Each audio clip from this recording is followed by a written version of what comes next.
গণঅভ্যুত্থানের মুখে ক্ষমতাচ্যুত প্রধানমন্ত্রী শেখ হাসিনা সহ ৩ জনের বিরুদ্ধে জুলাই আগস্ট হত্যায় মানবতাবিরোধী অপরাধ মামলায় আগামীকাল রায় ঘোষণা করবে আন্তর্জাতিক অপরাধ ট্রাইব্যুনাল, যা বিটিভি ও চিফ প্রসিকিউটর কার্যালয়ের ফেসবুক পেজ থেকে সরাসরি সম্প্রচার করা হবে বলে জানিয়েছেন প্রসিকিউটর MH তামিম। রিপোর্টে আরও জানাচ্ছেন হাসান জাবেদ।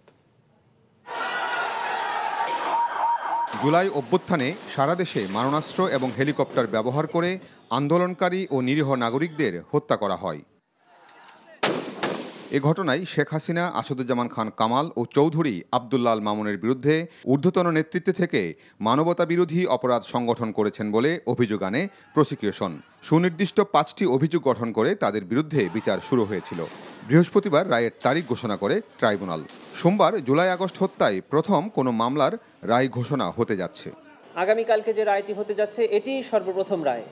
সিমিলার ম্যাটার অর্থাৎ জুলাই গণঅভ্যুত্থান চলাকালে যে কয়েকটি অভিযোগ আমরা এই ট্রাইব্যুনালে এনেছি, এই সেম অভিযোগে যদি এই 3 জন আসামির বিরুদ্ধে বাংলাদেশের অন্য কোনো আদালতে কোনো মামলা চলে থাকে সেগুলো আর চলবে না।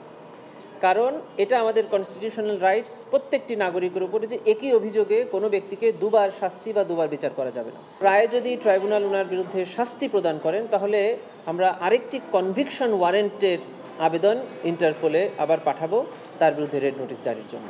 তামিম আরও বলেন, আইন অনুযায়ী নারী হিসেবে শেখ হাসিনা কোনো অনুকম্পা পাবেন না। দোষীদের সম্পদ বাজেয়াপ্ত করে নিহত ও আহতদের পরিবারের কাছে হস্তান্তরের আবেদনও জানায় প্রসিকিউশন। অর্থাৎ রায় প্রদানের ক্ষেত্রে আসামি নারী হোক পুরুষ হোক, তিনি তার অবস্থানে থেকে কি অপরাধ করেছেন সেই অপরাধের গ্র্যাভিটি বিবেচনা করে শাস্তি প্রদান করা হবে। আইনে পরিষ্কার করে বলা আছে যে যদি আসামি পলাতক হয় তাহলে রায় প্রদানের পর থেকে 30 দিনের মধ্যে উনি আপিল করতে পারবেন, যদি উনি গ্রেফতার হন অথবা উনি ট্রাইব্যুনালে এসে সারেন্ডার করেন। আদারওয়াইজ স্টেট ডিফেন্সের অ্যাপিলেট ডিভিশনে অ্যাপিল ফাইল করার কোনো এখতিয়ার নেই। এই মামলায় তদন্ত কর্মকর্তা সহ 54 জন সাক্ষী সাক্ষ্য দেন। এরপর উভয় পক্ষের যুক্তি পাল্টা যুক্তির মধ্য দিয়ে গত 23 অক্টোবর মামলার কার্যক্রম সম্পন্ন হয়। Hasan Jabed, NTV news, Dhaka.